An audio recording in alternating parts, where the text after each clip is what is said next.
menjelang maghrib, semua persediaan sudah siap. Tinggal menunggu para tamu yang datang setelah maghrib usai. Tak berapa lama datang Maijah. Dia segera bergabung dengan ibu-ibu yang lainnya. Karena penasaran, aku pun mendekati Maijah dan bertanya dengan berbisik, "Mak, boleh aku tahu apa penyebab ibu seperti ini?" "Besok ya nak," emak ceritakan. Datanglah ke rumah emak. Selesai sholat maghrib, para tamu laki-laki sudah mulai berdatangan. Setelah semua kumpul, tahlilan pun dimulai. Namun di tengah-tengah acara tahlilan, "Sandah!" Ada seorang tamu berteriak dan langsung meloncat ke dalam rumah. Diikuti yang lain. Semua warga terkejut dan serentak masuk ke dalam rumah. Mereka segera mengunci pintu dan jendela. "Bayu, ibumu bangkit lagi," kata salah seorang warga yang berteriak tadi. Ya Allah, Bang Bayu menutup kedua wajahnya. Santi dan Nanda pun menangis, sedangkan bapak-bapak lain melanjutkan bacaan tahlil yang dipimpin Pak Rohmat. Ibu-ibu yang lain masih bergerombol dan saling berpelukan. Kami gemetaran karena takut mendengar apa yang mereka katakan. "Bayu!" Terdengar suara sayup ibu memanggil. Ternyata benar apa yang warga lain bilang, kalau ibu menjadi arwah penasaran. "Dengar, Yang, temani Santi dan Nanda. Aku akan coba berkomunikasi dengan arwah ibu." Bang Bayu berjalan menuju pintu luar. Warga yang berada di depan pintu pun hanya melongo menyaksikan apa yang terjadi di luar. "Ibu, mana ibu? Katanya ibu ada di luar." "Alhamdulillah, ya sudah. Nak, mungkin ibumu sudah kembali ke tempatnya," ucap salah satu warga. "Iya, tadi kan ibumu memanggil."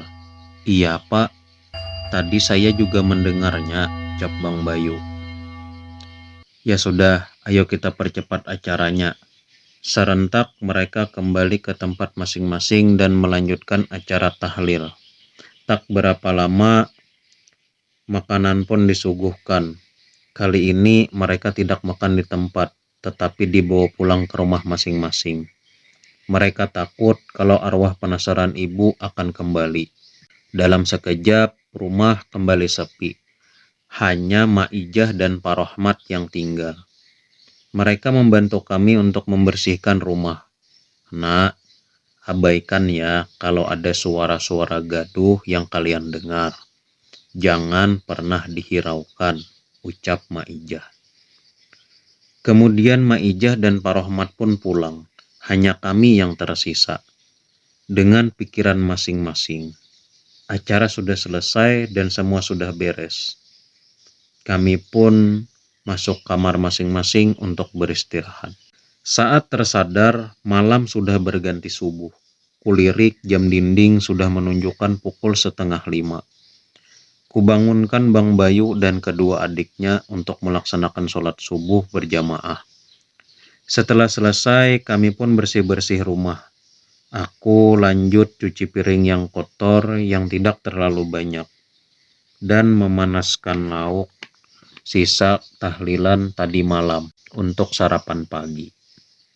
Namun aku terkejut, lauk sisa malam ludes, habis. Aku yakin semalam lauk itu masih ada, sekarang habis tanpa sisa. Kuraih mangkok tempat masakan tersebut. Terlihat ada lendir di sana. Segera kucuci mangkuk itu agar tidak ada yang mengetahuinya. Setelah itu kuperiksa kembali panci besar yang berisi nasi. Namun ternyata juga ludes. Berbagai pertanyaan berkecamuk dalam pikiran. "Yang, apa sarapannya sudah siap?" "Ah, Yang, bikin kaget aja. Kok bengong? Mana sarapannya?" "Semua makanan basi. Yang, kita beli nasi kuning aja ya di tempat Pok Jubai." "Iya, Jangan lupa beliin adik-adik juga ya. Iya. Warung tersebut hanya berjarak 2 buah rumah dari rumah mertuaku. Sampai di sana banyak orang-orang yang sudah berkumpul. Aku mengantri untuk mendapatkan makanan yang dipesan. Saat menunggu antrian, beberapa warga saling bercerita. Tadi malam seperti ada seseorang di dapur rumahku. Padahal aku kan cuma berdua tinggal di rumah. Karena penasaran, kuintip deh. Ternyata, bikin merinding. Mak Saroh di dapurku. Iya sama. Saat aku bangun untuk sholat tahajud, tiba-tiba Mak Saroh duduk di meja makan. Aku lari tunggang langgeng masuk kamar. Tahu nggak? Yang Mak Eroh makan itu makanan yang kita bawa dari acara tahlilan di rumahnya. Shh, sudahlah, jangan dibesar-besarkan.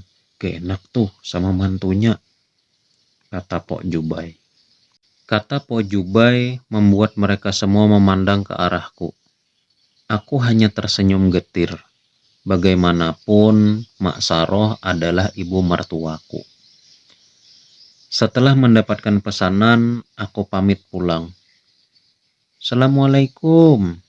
Waalaikumsalam. Kok lama yang? Banyak yang antri yang. Oh gitu ya. Ya udah, ayo kita makan. Yang, bolehkah aku ke tempat Mak Ijah? Nanti sama aku aja ya. Aku juga pengen tahu. Jadi kamu juga penasaran? Iya, tentang ibu kan? Oh, maaf ya Yang, aku terlalu ingin tahu kenapa ibu bisa seperti itu. Santi dan Nanda boleh ikut nggak Bang? Kami juga pengen tahu. Iya, boleh kok. Selesai makan, kita akan berangkat ke rumah Mak Ijah. Setelah selesai makan, kami langsung berangkat ke rumah Mak Ijah. Sesampainya di sana, Assalamualaikum. Waalaikumsalam, sahut Mak Ijah. Dengan ramah, beliau mempersilahkan kami masuk ke dalam rumah. Apa maksud kalian datang ke rumah emak? Kami mau tanya, kenapa ibu bisa menjadi seperti itu? Tanya Bang Bayu tanpa basa-basi. Mak Ijah menghela napas panjang. Kalian itu sudah emak peringati agar tidak melakukan hal yang bertentangan dengan agama. Maksudnya, Mak? Ibumu melakukan dosa besar terhadap ayahmu. Seperti apa, Mak? Jelaskan dong. Saat ibumu masih muda dan belum menikah dengan ayahmu, ibumu adalah seorang, mohon maaf, gadis pemikat yang selalu direbutkan para lelaki hidung belang. Namun pekerjaan itu dilakukannya di kota. Di kota itulah ibumu bertemu dengan ayahmu. Dan ayahmu juga tahu kalau pekerjaannya itu adalah, ya itu tadi kan. Namun dia tak pernah protes. Suatu hari dia datang melamar ibumu. Dia ingin agar ibumu berhenti dari pekerjaan itu. Akhirnya ibumu setuju, lalu pulang ke desa dan menikah dengannya. Tak seorang pun anggota keluarga ayahmu yang datang menghadiri pesta perkawinan mereka. Lalu kemudian mereka tinggal di rumah yang saat ini kalian tempati. Apalagi mertuamu itu adalah anak tunggal. Setelah seminggu menikah, ayahmu kembali ke kota untuk melanjutkan bisnisnya.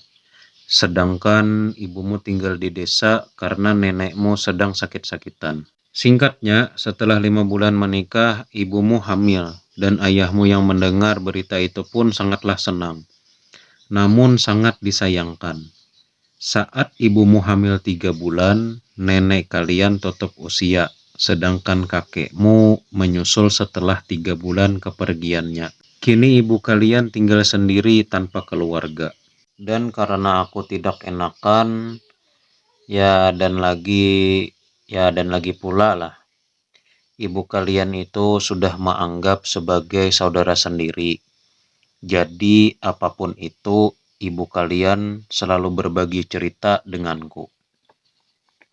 Saat kehamilan ibu kalian berusia 8 bulan, ibumu mendapat kabar bahwa ayahmu telah selingkuh dengan mantan kekasihnya.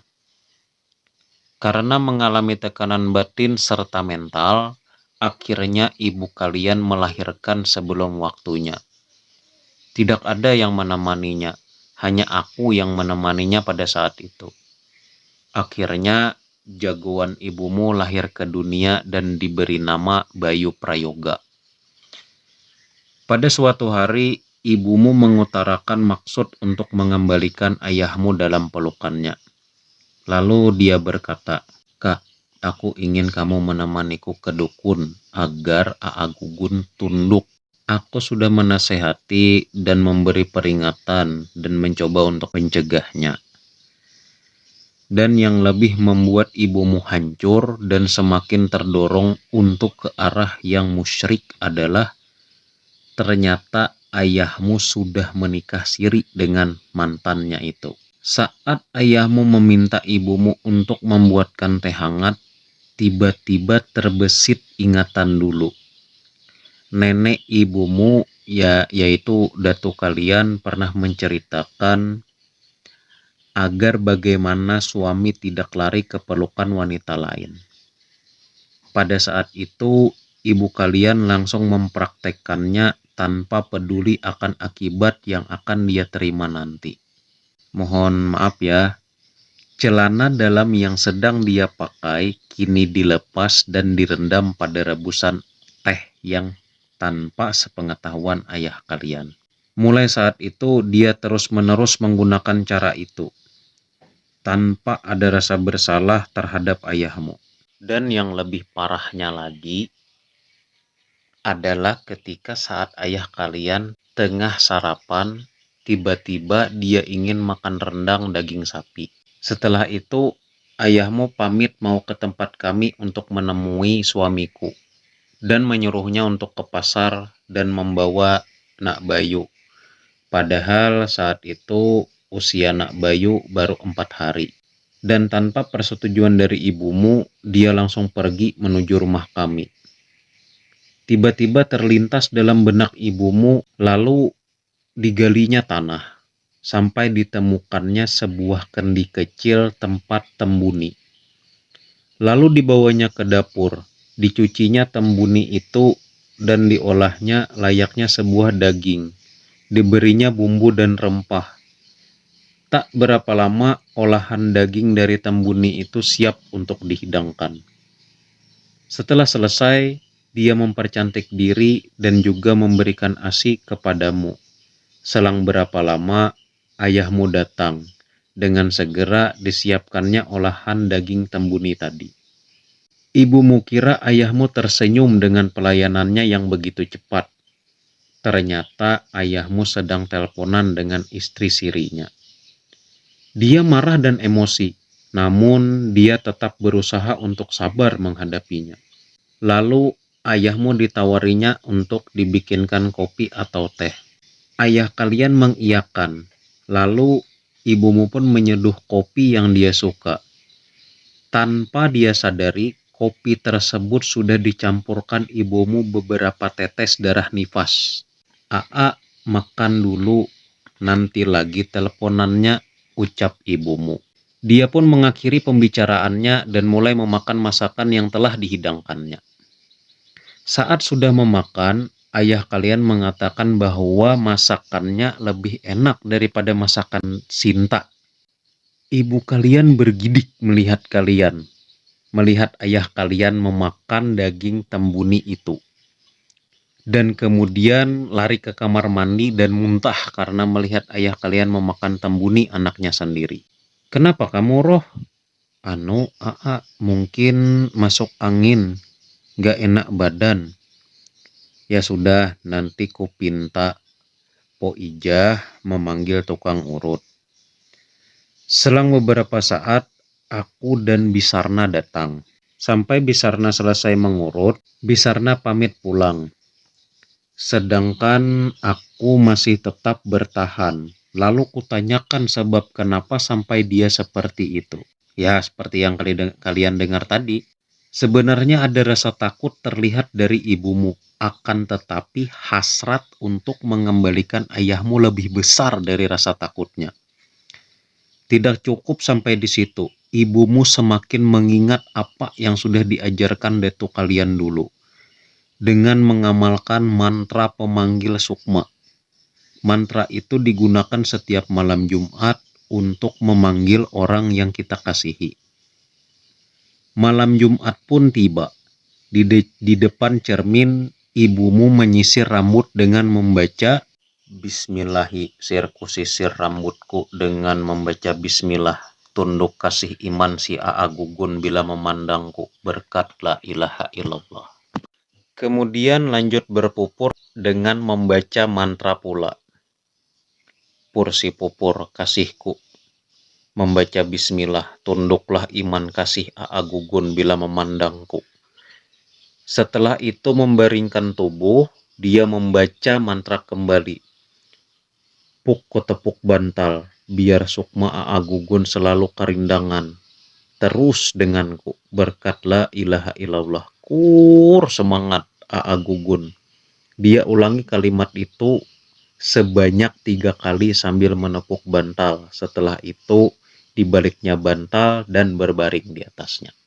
1 bulan lebih ayah kalian tidak ada kabar beritanya karena sibuk dengan bisnisnya di kota. Sampai pada saatnya pagi itu kebetulan Bayu berumur 1 bulan lebih. Setelah ibu kalian selesai beres-beres rumah dan membersihkan diri, tiba-tiba dengan langkah berat ibumu pun menuju pintu luar untuk melihat siapa yang datang sepagi itu. Setelah terbuka, betapa terkejutnya. Ibu kalian hanya melongo. Aa gugun, kenapa roh? Gak usah kaget. Aku kangen banget sama kamu. Yuk masuk Aa. Kok ditutup lagi A? Kan ini udah pagi. Kamu makin cantik roh. Aku kangen banget. Ayah kalian tiba-tiba menggendong tubuhnya ke kamar dan ya kalian pasti sudah tahu apa yang dilakukan Pak Sutri. Sejak saat itu ayah kalian tidak pernah balik ke kota. Dan sejak saat itu ibumu selalu memberikan teh manis ataupun kopi dengan rebusan celana dalam yang dia pakai. Saat mentari mulai tenggelam di ufuk barat, lantunan ayat suci terdengar dari surau. Tak terasa hari hampir menjelang maghrib. Kala itu ibu kalian sedang menyiapkan cemilan dan teh hangat seperti biasa. Terdengar suara ketukan di luar rumah. Bukain pintu sana. Siapa sih yang bertamu sanja begini? Saat itu Nak Bayu dalam gendongan. Siapa Aa? Merasa tidak dapat jawaban, terlihat ayahmu mematung di depan pintu. Dengan perlahan didekatinya, ternyata seorang wanita berdiri di luar dengan tatapan marah. Siapa kamu? Tanya ibumu. Aku istrinya Aa Gugun. Istri yang mana? Istri simpanan Aa Gugun yang ada di kota. Walau istri simpanan, tapi aku juga berhak atas diri Aa Gugun. Terjadilah adu mulut antar ibumu dan istri siri bapak kalian. Ya, ayah kalian. Tapi tiba-tiba ayah kalian mengucapkan hal yang tidak disangka-sangka. Maaf, Sinta. Sebaiknya kamu pulang. Dan mulai sekarang aku ceraikan kamu. Lalu, Aa kejam. Teriak istri siri ayah kalian sambil memukuli ayah kalian. Melihat tingkahnya yang semakin menjadi, ditangkap dan diputar tangan istri siri ayah kalian oleh ibu kalian. Kepalanya pun didongkaknya ke atas karena rambutnya dijambak. Sundel, jangan macam-macam ya sama aku. Saroh, lepaskan dia, biarkan dia pulang. Pertengkaran di senja itu tidak ada yang tahu, karena halaman rumah sangat luas. Ditambah lagi, rumah-rumah tetangga waktu itu pun lumayan jauh. Namun saat wanita itu sudah dilepaskan ibu kalian, dia langsung menerobos masuk ke dalam dan mengangkat tubuh mungil Nak Bayu. Dan dia berkata, "Akan kuhempaskan bayi ini kalau Aa Gugun tidak ikut aku." Melihat dan mendengar hal itu, dengan sigap ibu kalian langsung mengambil gelas kaca yang berisi kopi panas dan melemparkannya. Dia tergagap dan Nak Bayu jatuh dari tangannya. Beruntung ayah kalian dengan sigap menangkap. "Awas kamu Saroh, kamu akan menyesal." Setelah itu dia pun angkat kaki dari halaman rumah. Entah setan apa yang merasuki ibumu. Diseduhnya lagi kopi di cangkir lain dan meletakkannya di bawah pohon bambu yang rimbun di belakang rumah, sambil berharap kepada penunggu pohon akan membantunya untuk membuat si Sinta celaka. Pagi menjelang, ibu kalian sudah mempercantik diri dan tidak lupa selalu dirapalkannya mantra-mantra itu. Tanpa harus membangunkan ayah kalian beberapa kali, ia segera membersihkan diri. Saat akan berangkat ke pasar, tiba-tiba datang seorang laki-laki menghampiri mereka. Dengan Pak Gugun, "Ya, saya sendiri." "Apakah Anda kenal dengan Bu Sinta?" "Ya, memang kenapa?" "Saya temannya, sopir mobil travel yang Bu Sinta tumpangi. Tadi malam mobil itu mengalami kecelakaan dan Bu Sinta meninggal di rumah sakit. Sebelum meninggal, dia memberikan alamat Bapak dan meminta saya untuk menemui Bapak. Apakah Bapak suaminya? Kami sudah bercerai. Sebaiknya Bapak segera menghubungi keluarganya di kota." "Terima kasih Pak." "Ya, sama-sama." 3 hari setelah kematian Sinta, datang kedua adik dari ayah kalian, yaitu Nak Roro dan Nak Aryo. "Apa kabar kalian?" "Kami baik-baik saja Kak, alhamdulillah." "Yuk, masuk. Ayo diminum dulu. Bentar ya, cemilannya masih digoreng." "Iya Kak." Rencananya berapa malam nginap di sini?" "Nggak lama kok Kak, mungkin besok udah pulang." "Loh, kok sebentar banget?"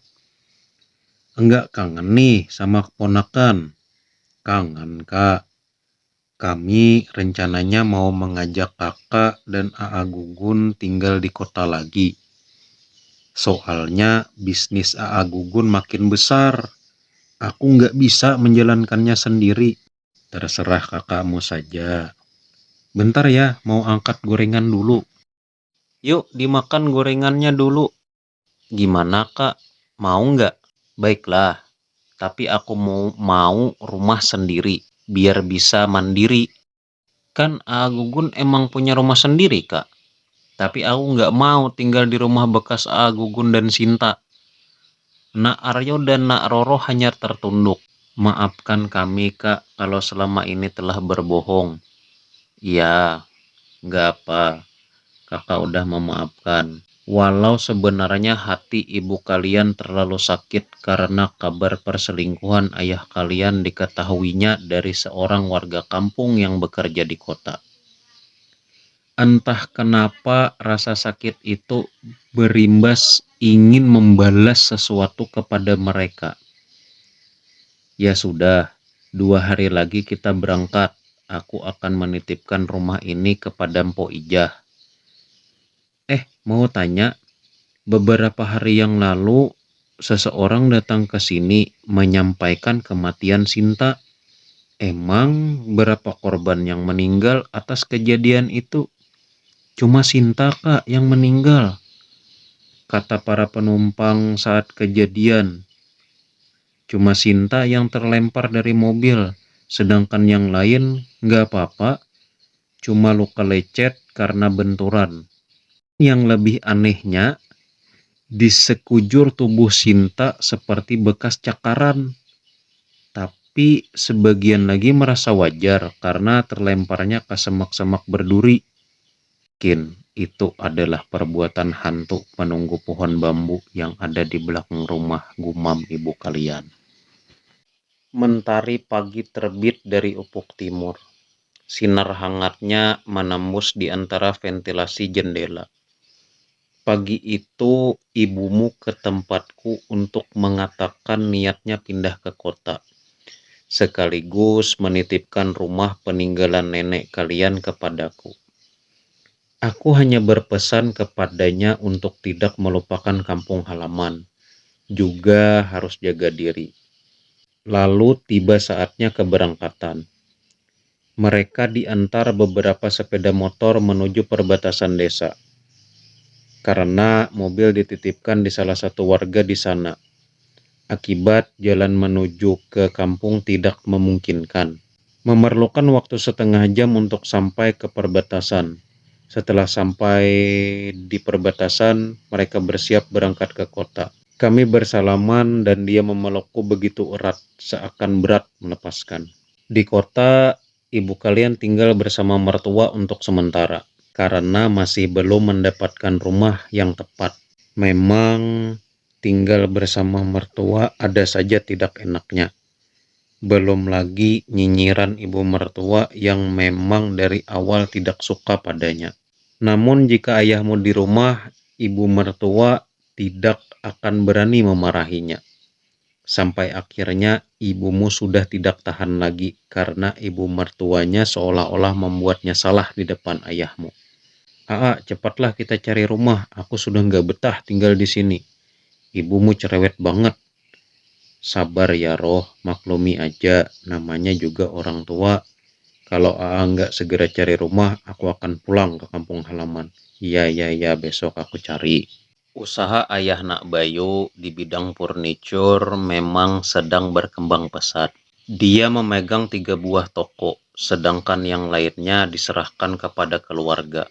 Selang beberapa hari, akhirnya ibumu tak perlu serumah dengan ibu mertuanya.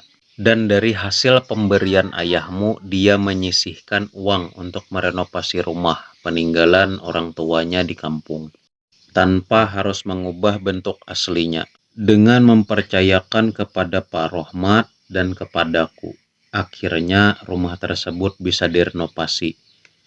Namun dia tetap meminta bangunannya dari kayu ulin. Selain merenovasi rumahnya, dia juga merenovasi rumah kami karena sudah dianggapnya sebagai saudara sendiri. Sejak itu, dia mempercayakan semua uangnya untuk disimpan kepada kami berdua. Beberapa tahun kemudian, saat Nak Bayu berusia 10 tahun, usaha mereka mengalami kebangkrutan.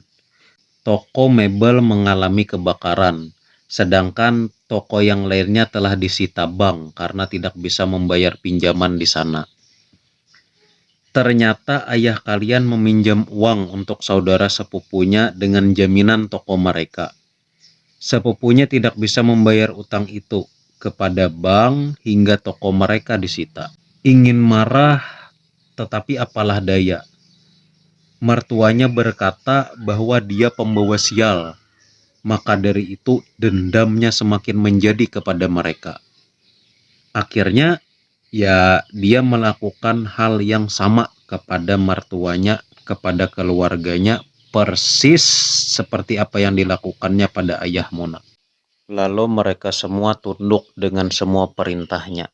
Karena sudah terbiasa dengan uang banyak, akhirnya dia tidak tahan dengan keadaan yang serba kekurangan. Dia berkenalan dengan seorang teman yang bisa membuatnya memiliki uang banyak lagi. Dia kembali menggeluti profesi sebagai wanita penggoda yang memiliki tarif yang sungguh fantastis. Awalnya ayahmu tak mengetahui pekerjaan barunya. Sampai tiba saatnya dia bertemu dengan ayah kalian di sebuah hotel bersama laki-laki hidung belang. "Roh, siapa laki-laki itu?" "Langgananku." "Roh, kamu bekerja itu lagi?" "Iya, lumayan, tarifnya mahal. Hanya untuk orang-orang berduit saja," jawabnya tanpa mempedulikan perasaan ayahmu. "Kalau kamu mau, bisa kok jadi pengantarku. Cuma mengantar, akan kukasih uang lebih." Ayahmu hanya terdiam. Mulai saat itu ayahmulah yang mengantarkannya kepada pelanggan. Saat kamu, Nak Bayu, berusia 15 tahun, ibumu hamil kembali. Saat itu tak ada yang tahu kalau dia hamil. Kehamilan memasuki bulan kelima. Dia masih melayani para tamu hidung belang, khusus para pejabat dan juga orang-orang berduit. Dia tidak tahu anak siapa yang dikandungannya, yang pasti bukan anak dari suaminya. Setelah ayah kalian tahu, dia memintanya berhenti dan mengurus anak saja. Namun dia tidak mau berhenti. Saat hamil, para hidung belang semakin banyak memesannya. Kata mereka, berhubungan dengan wanita hamil itu sangat nikmat dan menggairahkan. Itulah kesempatannya. Dia memasang tarif lebih mahal lagi. Saat kehamilan memasuki bulan ke-8, dia pulang ke kampung halaman bersama ayah kalian tanpa Nak Bayu. Ya, karena harus sekolah. Kamu dititipkan kepada nenekmu. Lalu di kampung halaman, ibumu melahirkan anak kedua, seorang bayi cantik yang dia beri nama Santi. Setelah 3 bulan di kampung halaman, Santi dia titipkan kepadaku. Sedangkan ibumu dan ayahmu kembali ke kota. Dia kembali menggeluti pekerjaan sebagai wanita penggoda. Selang 2 tahun, dia hamil kembali. Singkatnya, mereka semua pulang ke kampung halaman, sedangkan rumah yang mereka tempati di kota dijual untuk modal usaha tinggal di desa. Begitulah, Nak, cerita tentang masa lalu ibu kalian. Setelah dia kembali ke desa ini, dia ceritakan semuanya kepadaku dan tak ingin melakukannya lagi. Jadi, maaf sebelumnya. Kalian, Santi dan Nanda, serta Nak Bayu berbeda ayah. Tapi walau begitu, kalian harus tetap saling menyayangi. Dan ingat pesan emak, jangan sampai mengikuti jejak ibumu. Setelah mendengarkan cerita dari Mak Ijah, kami pulang ke rumah. Hari sudah semakin sore. Sebentar lagi azan maghrib berkumandang.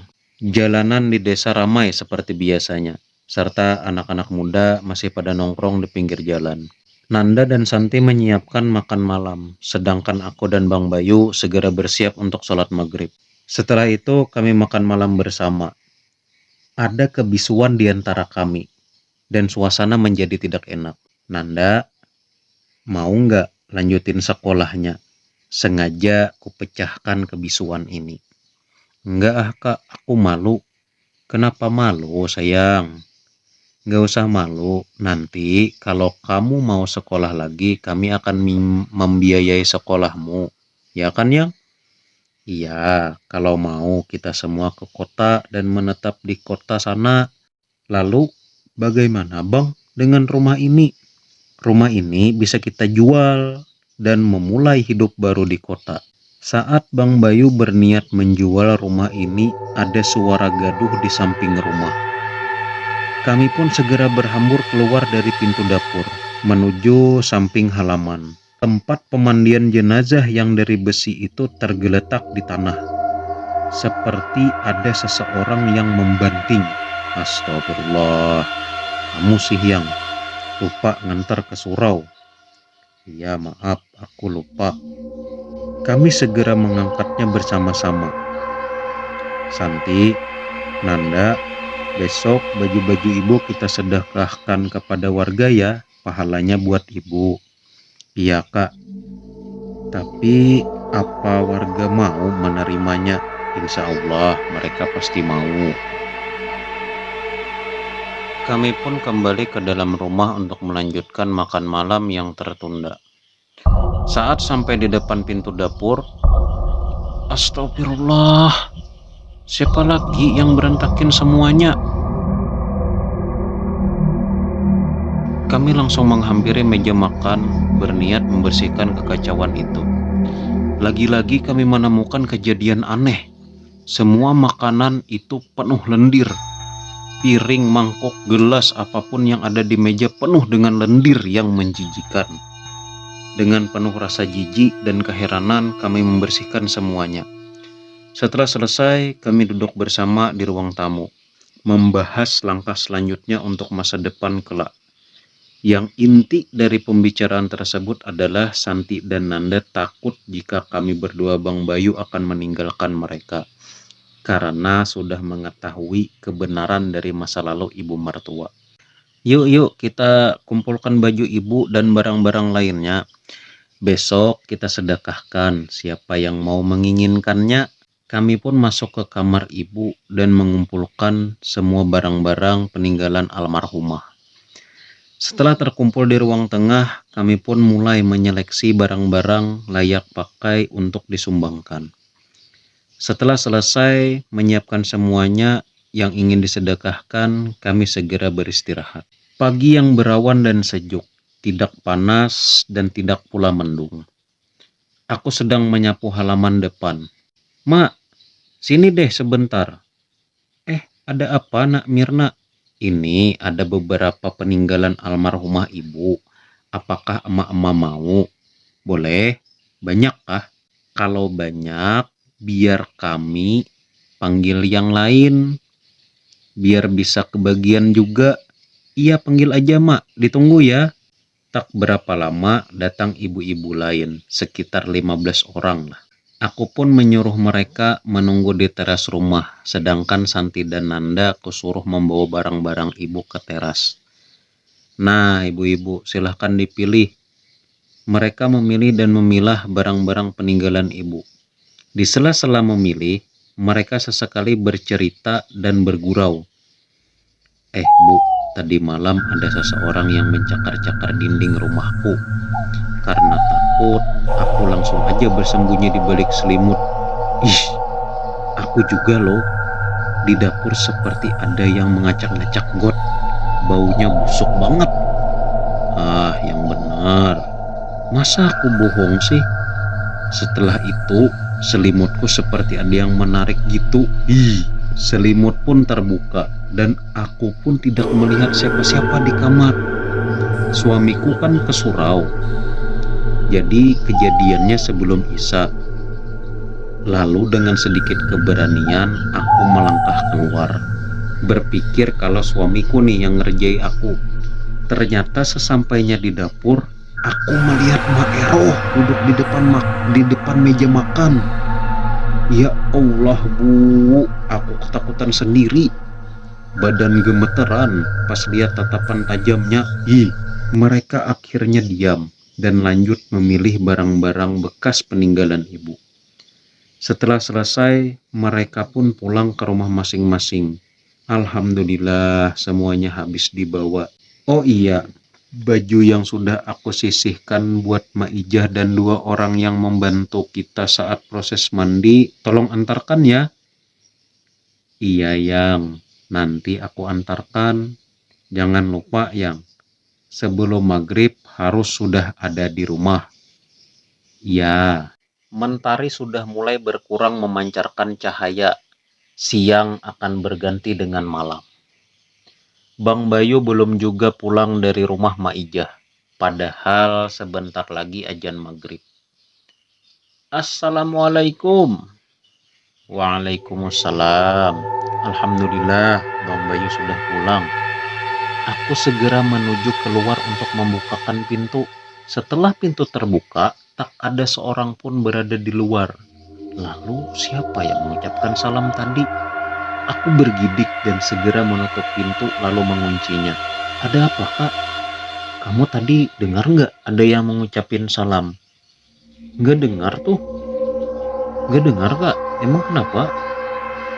Tadi aku dengar Bang Bayu ngucapin salam. Jadi kakak kira udah pulang. Ternyata nggak ada siapa-siapa di luar. Assalamualaikum. Waalaikumsalam. Karena aku dan Santi sudah merasa parno, akhirnya Nanda yang membuka pintunya. Kok lama banget buka pintunya? Tahu nih Kak Mirna, katanya takut. Takut kenapa? Aku pun menceritakan apa yang terjadi sebelum Bang Bayu datang. Sudahlah Yang, jangan dipikirkan. Mending kita sholat dulu. Selesai sholat, kami menyiapkan makan malam.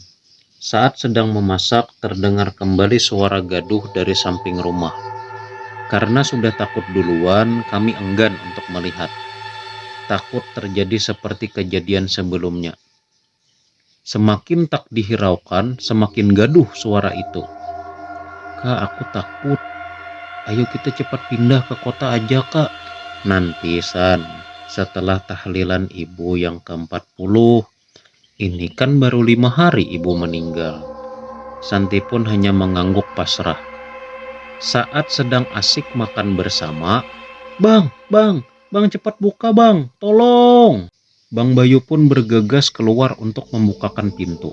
Baru saja terbuka sedikit, dua orang pemuda langsung menerobos masuk. Tolong bang, ibu abang jadi sandah. Salah seorang dari mereka berkata dengan bibir bergetar. Sedangkan temannya tak mampu berkata-kata lagi, dengan wajah yang pucat pasi. Melihat itu semua, aku segera membawa 2 gelas air mineral untuk mereka. Minum dulu, biar tenang. Mereka pun minum air yang telah kusuguhkan. Setelah terlihat tenang, bisa kalian ceritakan apa yang sudah kalian alami. Tadi kan kami masih nongkrong di depan sana sambil menunggu teman yang lain. Sedang asik main gitar, ada yang mencolek pinggangku. Kulihat ke belakang, gak ada. Kupikir teman yang ngerjai. Terus ada lagi yang mencolek punggungku sampai 2 kali. Ternyata Mak Saroh sudah ada di belakangku dengan wajah yang sangat menakutkan. Wajahnya lebar banget, besar lagi, seperti meleleh gitu. Rambut panjangnya yang gimbal menutupi sebagian wajahnya, pokoknya ngeri banget, Bang. Astagfirullah. Ya udah, malam ini kalian bisa tidur di sini untuk sementara. Nanti Santi dan Nanda biar sama Kak Mirna ya, karena abang akan menemani mereka tidur di sini. Kak, bangun, temani aku buang air besar. Aku takut nih. Aku membuka mata dan melirik jam dinding, menunjukkan pukul 2 dini hari. Yuk Nan, aku temani. Dengan mata yang masih sepet, aku menunggunya duduk di kursi meja makan. Namun dengan mata yang berat, aku seperti melihat seseorang yang masuk ke toilet yang dimana di sana ada sanda. Terdengar suara teriakan, namun aku bingung suara itu dari seperti dalam kamar dan sekaligus toilet. Segera aku bergegas menuju toilet. Ada apa, Kak? Loh, bukannya kamu teriak tadi?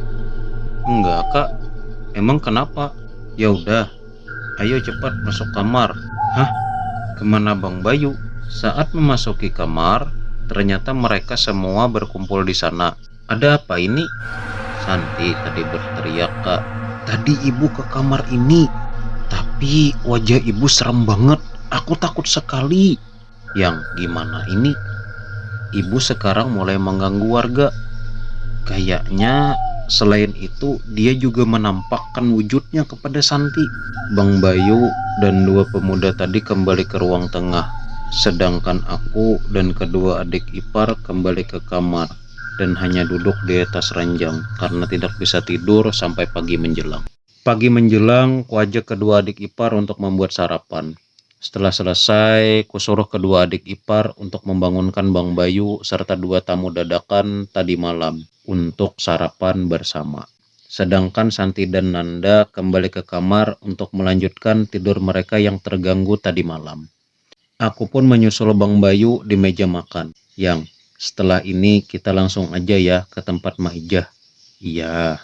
Setelah selesai sarapan, kedua tamu dadakan itu pun pamit pulang serta berterima kasih atas segalanya. Bang Bayu juga meminta maaf kepada mereka karena arwah penasaran ibu sudah mengganggu mereka. Terlihat serba salah di wajah mereka. Mungkin merasa tidak enak atas kejadian tadi malam. Mereka pulang dan kami berangkat menuju rumah Maijah. Di perjalanan terlihat warga bergerombol di salah satu rumah warga. Karena penasaran, kami pun mampir sebentar. Ada apa? Itu si Onah syok karena tadi malam melihat sandah arwah penasarannya Mak Eroh. Jawab warga itu tanpa melihat dulu siapa yang bertanya. Bang Bayu terkejut dan merasa sedih, serta mendengar lagi bahwa ibu menemui beberapa warga dan minta dikembalikan barang yang mereka ambil. Ingin sekali aku mendengar kelanjutan ceritanya, tetapi Bang Bayu menyeretku untuk segera ke rumah Maijah. Sesampainya di sana, terlihat Maijah sedang menyapu halaman. Nak Bayu, Nak Mirna, ayo duduk sini. Mak, gimana ini? Kata warga, ibu sudah menjadi sandah dan mengganggu warga. Tanya Bang Bayu langsung ke inti permasalahannya. Terlihat Maijah menarik napas dalam dan menghembuskannya perlahan-lahan. Maaf nak, itulah konsekuensinya bila melakukan hal yang seperti ibumu lakukan. Emak sudah sering memperingatkan, tapi apalah daya, dia di kota, emak di desa. Jadi walaupun ibumu di desa, aku juga tidak bisa setiap waktu ke sana. Begitu juga dia. Jadi emak nggak tahu apa yang ibumu kerjakan selama ini. Itu pun emak mendapatkan pengakuannya setelah ibumu benar-benar pindah ke desa ini. Jadi apa yang harus kami lakukan, Mak? Biasanya arwah itu akan pergi setelah 41 hari. Selama itu dia mencari orang-orang yang ingin dimintai permohonan maaf. Mak, apakah malam ini kita tetap mengadakan acara tahlilan 7 hari ibu? Iya, kita tetap akan melaksanakannya. Tapi aku sarankan agar acaranya setelah asar saja, biar yang lain juga bisa datang. Iya, Mak. Setelah mendapatkan penjelasan dari Maijah, kami pun pamit pulang untuk mempersiapkan acara tahlilan untuk ibu. Kami langsung ke pasar membeli bahan makanan untuk acara sore ini. Mir, banyak banget belinya, ucap seorang warga yang kutemui di pasar. Iya, Bu, buat acara tahlilan 7 harian ibu. Oh, jam berapa acaranya? Biar aku beritahu warga lain. Rencananya habis asar, Bu, jam 4 sore ini. Mir, maaf ya, katanya ibu mertuamu itu jadi sandah ya? Aku hanya tersenyum getir. Coba kamu tanya kepada keluarga suami ibu mertuamu. Siapa tahu dia punya salah juga kepada keluarganya dan ingin meminta maaf. Aku hanya tersenyum dan melanjutkan belanja untuk acara tahlilan. Ya sudah, aku pulang dulu ya. Nanti aku beritahu pada semua warga. Dan ingat, pikirkan apa yang kataku tadi. Aku pun berpikir mungkin ada benarnya juga apa yang dia maksud tadi. Baiklah, aku akan berunding lagi dengan Bang Bayu tentang ini. Setelah belanja selesai, aku pun pulang untuk segera mempersiapkan semuanya. Assalamualaikum. Waalaikumsalam. Santi menyambutku dan membawakan beberapa barang yang kubeli di pasar. Aku dan Santi meletakkan barang belanjaan itu di lantai dapur dekat meja makan. Yang, tolong geserkan meja dan kursi makan ke ujung sana ya. Tuh, ke pojok sana. Saat sedang duduk melepas penat, tiba-tiba terdengar suara teriakan Nanda dari dalam kamar. Bergegas, kami semua berhamburan ke dalam untuk melihat apa yang terjadi.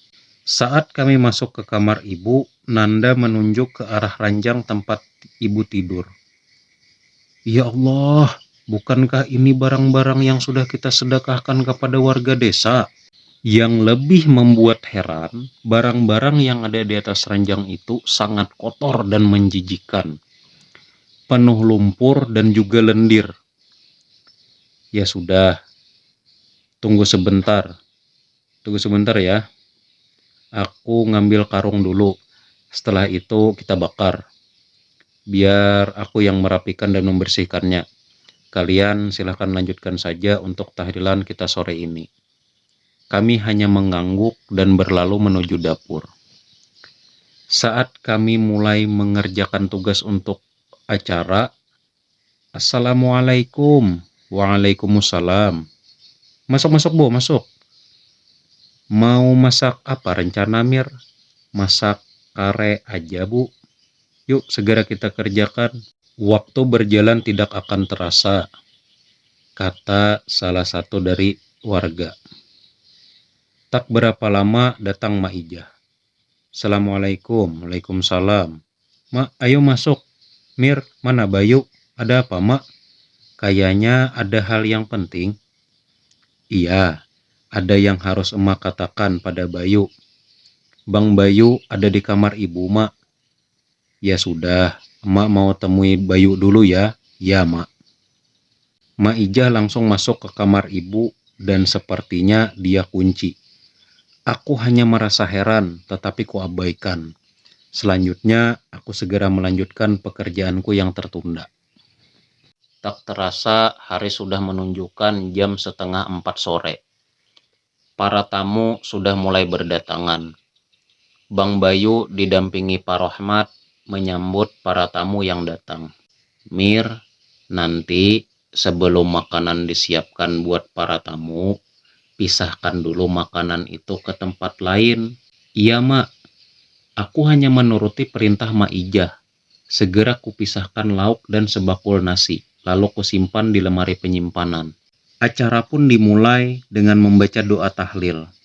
Aku yakin setelah maghrib kampung ini pasti sepi seperti kampung mati.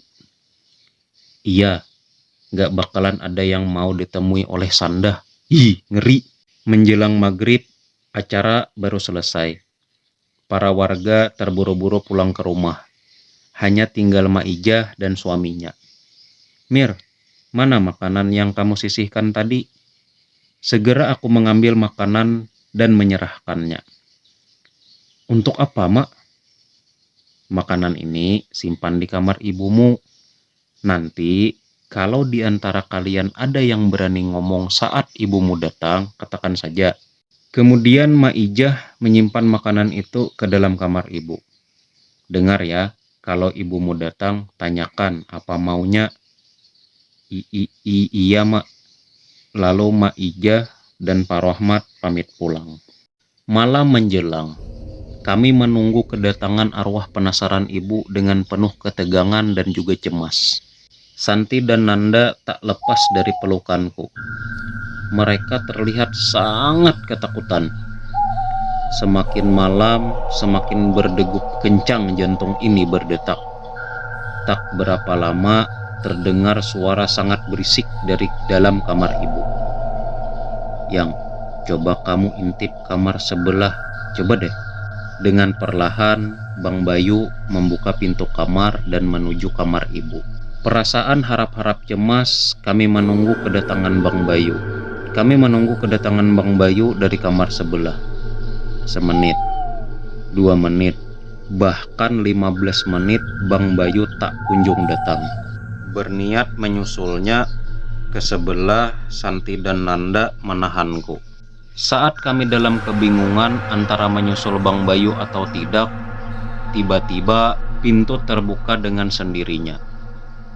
Kami terkejut, tubuh bergetar, lidah keluh, tak bisa berkata apa-apa. Kami hanya pasrah dengan semua keadaan ini. Terlihat sebuah bayangan ingin masuk ke kamar kami dan... Astagfirullah, yang kamu bikin kami ketakutan deh. Aku juga takut yang melihat wajah ibu yang membuatku berasa mati. Terlihat wajahnya yang masih tegang serta bibirnya bergetar. Dengan sedikit keberanian, aku melangkah ke dapur untuk mengambil segelas air. Yang, minum dulu. Bagaimana, Yang? Aku harus ke tempat Ante Roro dan Om Aryo. Emang kenapa, Yang? Nanti kamu akan tahu juga. Besok aku harus segera ke kota. Aku hanya diam tak bertanya lagi. Walau sebenarnya aku penasaran apa yang terjadi. Pagi yang sedikit mendung, mentari hari ini tak menampakkan sinarnya. Hari ini Bang Bayu berangkat ke kota. Karena masalah ini harus segera diselesaikan secepatnya. Beruntung, waktu yang ditempuh dari desa ke kota tempat Ante Roro dan Om Aryo hanya sebentar, sekitar 3 atau 4 jam perjalanan. Berbeda dari kota tempat kami tinggal karena arahnya berlawanan. Sepeninggal Bang Bayu, kami tinggal di rumah Mak Ijah. Rumah kami biarkan kosong untuk sementara. Sambil menunggu kepulangan Bang Bayu, hampir setiap hari desa selalu sunyi dan sepi. Biasanya warung-warung kecil selalu buka sampai jam 9 malam. Kini menjelang maghrib sudah tutup. Biasanya juga anak-anak muda nongkrong di pinggir jalan dan menyanyikan lagu-lagu kesukaan mereka. Kini tak pernah ada lagi. Semuanya enggan keluar rumah karena mereka tak ingin bertemu dengan arwah penasaran ibu. Sampai pada suatu hari, seorang bapak warga sekitar pulang dari surau. Tiba-tiba ibu ada di atas boncengan sepeda motor bapak tersebut. Akibatnya beliau syok dan menjadi sakit selama 3 hari. Sedangkan warga lain hampir setiap hari ditemui arwah penasaran ibu. Apalagi mereka yang pernah menerima barang second yang kami sedekahkan. Pada saat itu, tepat 6 hari di kota, Bang Bayu pulang bersama Ante Roro dan Om Aryo, langsung ke rumah Mak Ijah. Ante Roro dan Om Aryo menceritakan semuanya, yang pada intinya mereka tidak merelakan apa yang sudah dilakukan ibu mertua terhadap mereka dan keluarganya. Sampai mereka tersentuh oleh kata nasihat dari Pak Rohmat. Setelah itu mereka saling bersalaman dan berpelukan. Pertanda masalah keluarga ini sudah selesai. Senja ini Roro dan Aryo harus berani menghadapi arwah penasaran Saroh. Tapi Mpok, kami takut. Kalian harus bisa.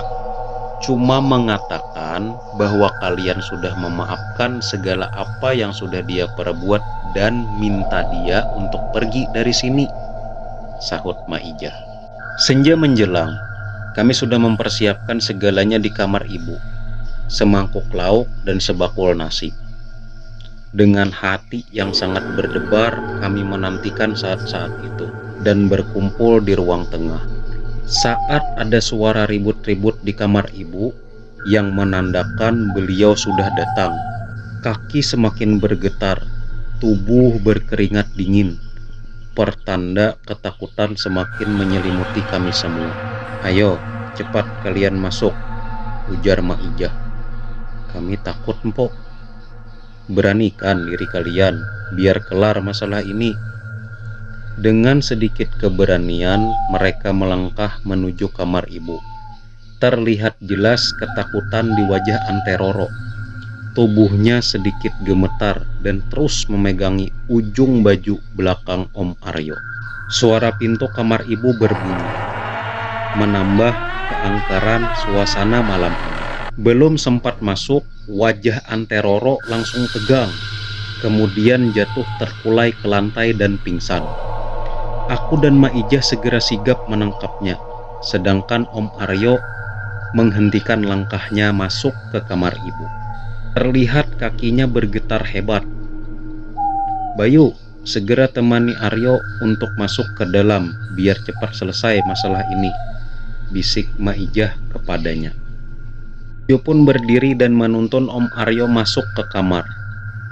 Dengan langkah yang ragu dan kaki sedikit bergetar, akhirnya mereka masuk juga.